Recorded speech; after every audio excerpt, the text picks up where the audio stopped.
Hi, I'm Sheila Walsh. Welcome to my home office here just north of Dallas. And today on BeliefNet, I get a chance to answer some of the questions that you have sent in about prayer.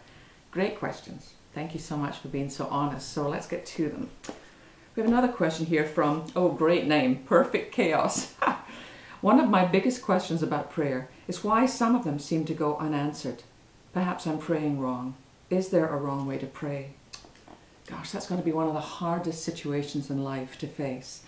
When I used to work at the 700 Club, the Christian Broadcasting Network with Dr. Pat Robertson, I was there from 1987 until 1992.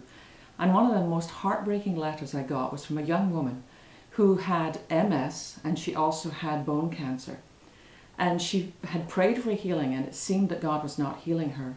And one morning she turned on the show and she saw me down on my knees praying. And so she thought, well, maybe I'm praying wrong. So she physically got down on her knees and broke her hip. It broke my heart to think that she would think that if she adopted a different posture or prayed a different way, then perhaps God would hear her prayers. I would love to think I have an answer for you. And I really don't. There are some things, you know what it says in Corinthians, 1 Corinthians chapter 13, now we see through a glass darkly, and then we will see face to face. Even Jesus faced what it was like to have unanswered prayer. Think of the prayer he prayed for you and for I in John's Gospel, chapter 17. He prayed, Father, I pray that they will be one just as you and I are one. Well, I don't know if you've been to church recently, but it would seem pretty clear to me that there's great division, great denominational strife, that even Jesus knew unanswered prayer.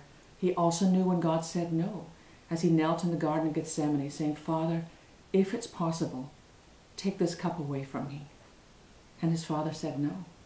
That I think it's one of the greatest challenges to hold on through those difficult times.